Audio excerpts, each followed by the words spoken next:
notice one of the most dominant things that have happened, especially in the past 2 years, is worry has heightened. Because what happened during the pandemic, we constantly got fed the idea of he's going to die, somebody's going to get ill around us, we're going to lose our job.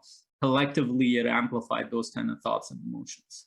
Now it's part of pretty much every family, every team, every community.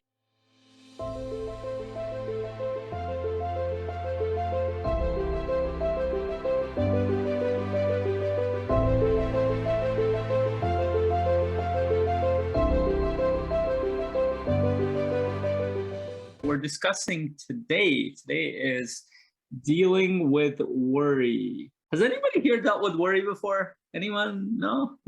It's not, it's familiar. I think that's why my first sheet here is normal. It's like one of the things that we need to, it's such a simple thing, we don't recognize it often, because when we're in our own head and our own emotions, we're dealing with all sorts of stuff in our life. We think that we're the only ones, but the reality is that it doesn't matter who it is in the world. Most people, well, I actually haven't met anybody who doesn't deal with worry, and I meet a lot of people, or anxiety. It's a very normal part of human condition. Now, the intensity of it will vary with people. How we manage it will vary, and that's what we'll be talking about. So take a deep breath, know that it's normal. You will worry about life, you will worry about kids, you will worry about jobs, you'll worry about business, you'll worry about all sorts of things. Or more accurately, actually, it's your mind that worries about all sorts of things. And one of my favorite quotes from Brendan Burchard is that most of anxiety is actually mismanagement of our mind. And we'll go into that a little bit. And I want to kind of talk a little bit about a couple of things. So this might seem a little bit of a contradiction, but I'll explain this. This will kind of help us gauge, and I'll share a story around it to gauge what kind of worry are we dealing with, because there are different intensities and different types of worries and anxieties that we deal with. So most of the time we might think that worry is towards something in the future because we're afraid of, or we're worried about something that's going to happen, or we're worried about something that might be happening. But actually, when you're looking at the psychological aspect of worry, much of worry might not be in the future. It might be more in the past, and I'll qualify that. So what I mean by that is that a lot of our worries actually originate in the past. I'll share a story around this. This was just, this is a recurring thing once in a while that happens, where my wife would say something, or especially if it's something related to me feeling like I don't have a choice in the matter, and she might not even be saying it in that way, but me perceiving it that way, and I'm not aware in that moment. What ends up happening is that I have a strong reaction to that. My strong reaction comes in frustration, anger, and I'll if I'm not aware, I'll even scream sometimes, and I'll be upfront about that. And it's very difficult. And it took me a while to figure out, like, why the hell am I getting frustrated and angry and all that stuff? Because in retrospect, when we come back to it, what she said was not really that big a deal, or what she was showing. But I felt restricted. I felt like I felt like somebody was forcing me to do something, or I felt like I was feeling cornered. And it was not related to that conversation. It was actually my reaction to my past.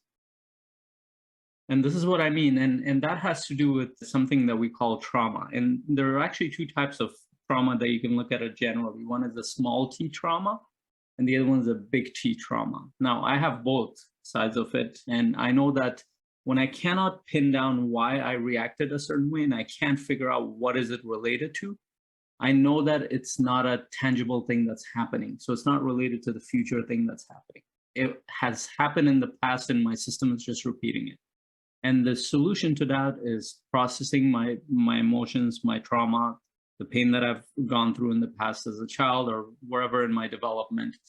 And the reason why I bring this up, not because, oh, you have no control over that. Actually, you can do a lot of things. So for one thing, you can actually, if you think that there are too many things you worry about that don't have a tangible thing, and we'll talk about some categories of what are the areas where they're kind of worries that most people have, but you can make sense of it and you can move forward. You can kind of pin it down to certain areas in our life, but there are worries where you can't, like, why did I just react to this? And you just all of a sudden you're like, why did I react so badly to this situation? And you can't pin it down. Does that make sense? Yeah. And when you can't pin it down, it's usually related to a part of our past. Either we can't recall the memory, or it's so painful that our mind doesn't allow us to recall it. And it could happen in the small trauma sense and big trauma sense. The small trauma might be like day-to-day stuff. Like it could happen when, let's say, our parents weren't present with us on a consistent basis.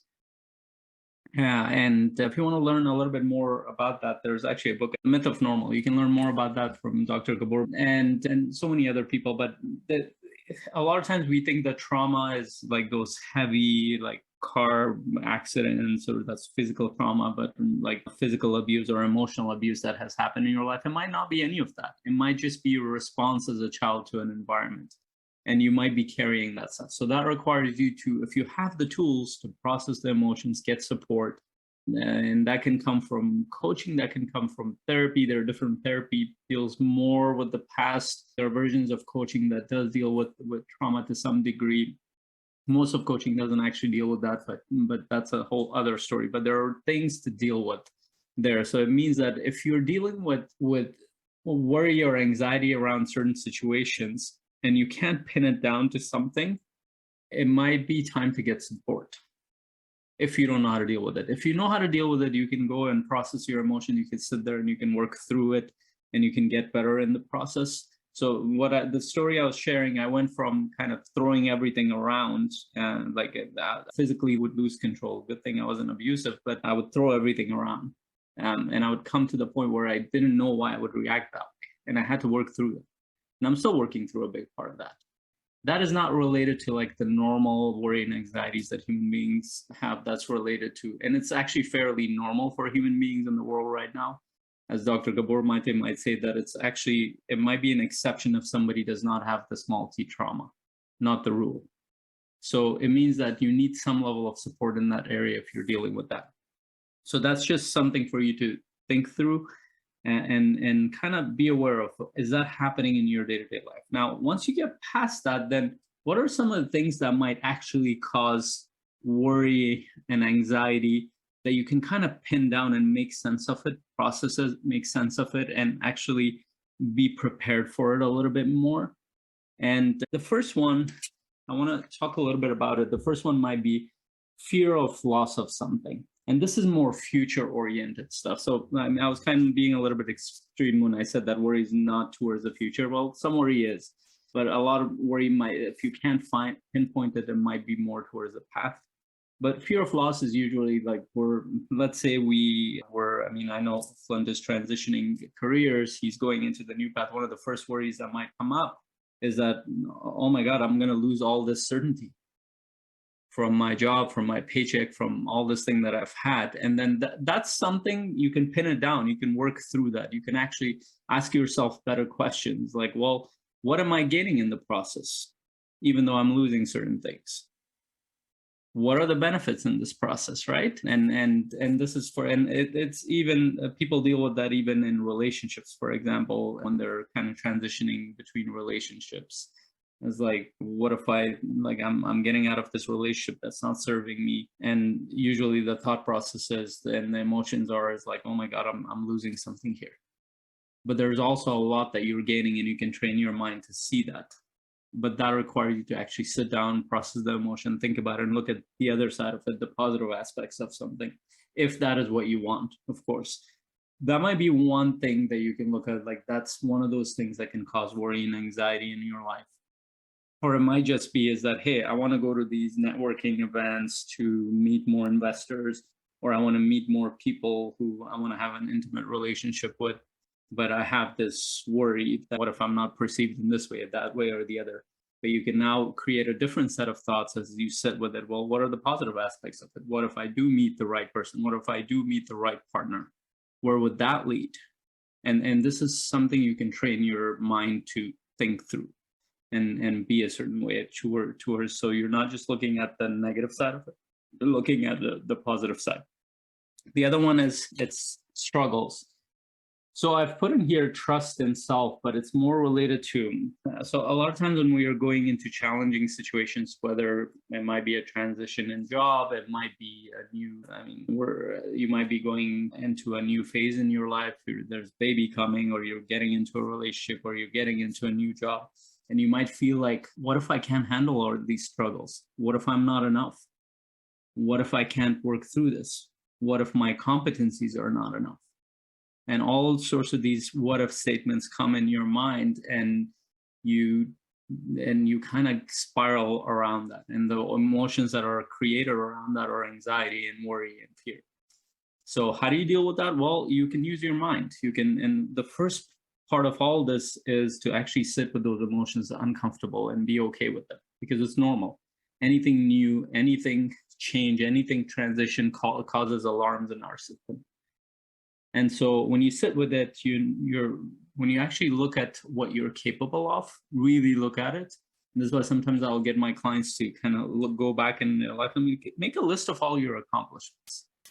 Make a list of everything that you've done, because we don't remember it. Our mind usually remembers the negative parts of things, but we don't remember the things that we're capable of.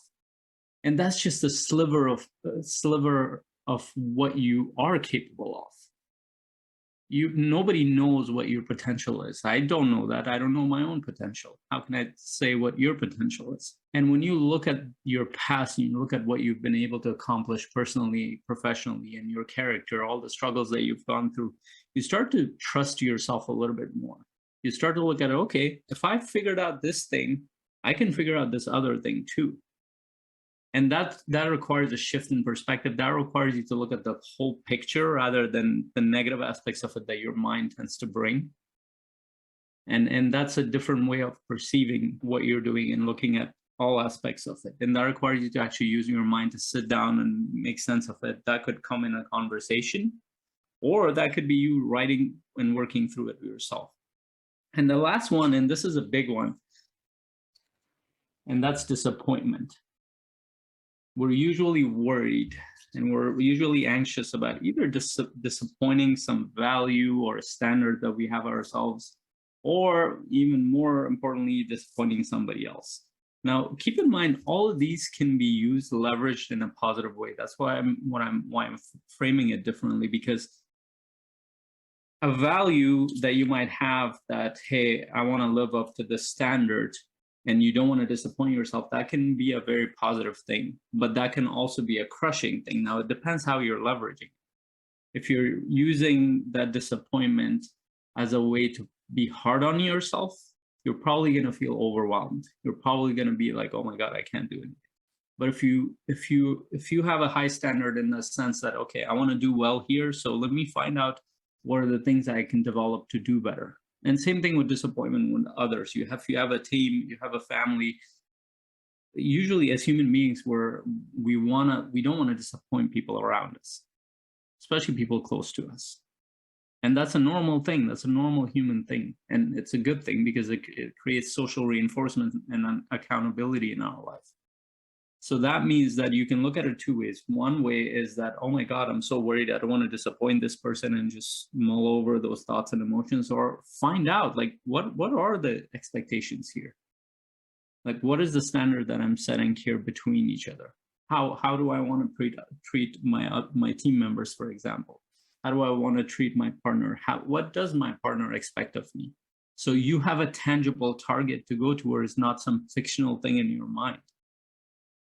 And again, all this stuff requires you to reframe your mind. And that's why I shared that quote by Brendon Burchard, that much of worry is actually a mismanagement of our mind. And if we're not looking at these areas of how are we leveraging disappointment, are we aware of what are the things that we feel we're going to get disappointed, we're going to disappoint others around us, or disappoint some value that we've set for ourselves, and how are we working through that? Have I actually fully made sense of that? The other one is do I actually know my own strength? Have I actually evaluated what I've gone through in the past and what I'm capable of? Because usually we haven't done that. And even if we've done it mentally, we haven't actually felt it. When we start to trust that self, you will notice that you have this phrase that will keep coming up for you. Be like, okay, I'll figure this out. There's another deeper level of competency that develops inside of yourself.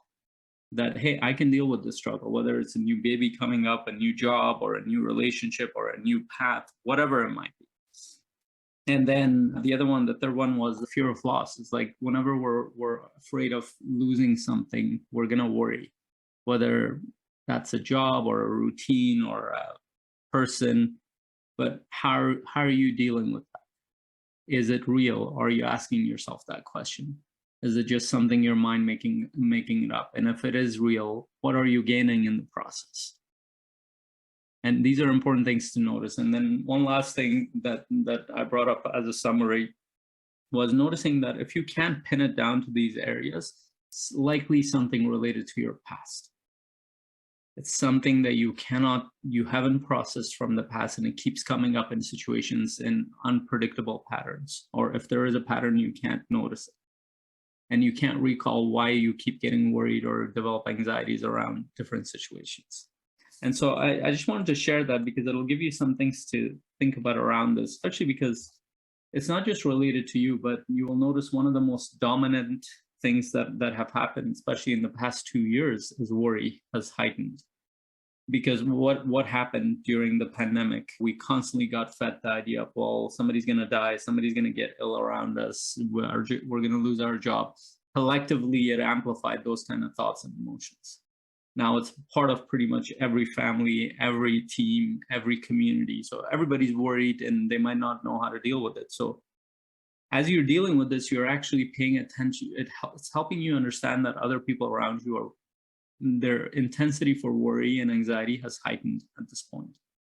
It doesn't matter who it is, because if they have lived in this world and they've been affected by the past 2 years, they're dealing with it to some degree. And so it gives you a tool to help people work through it as well as you work through it. But the condition is that it needs to be something you're actually actively working towards. It's not just a concept in your head.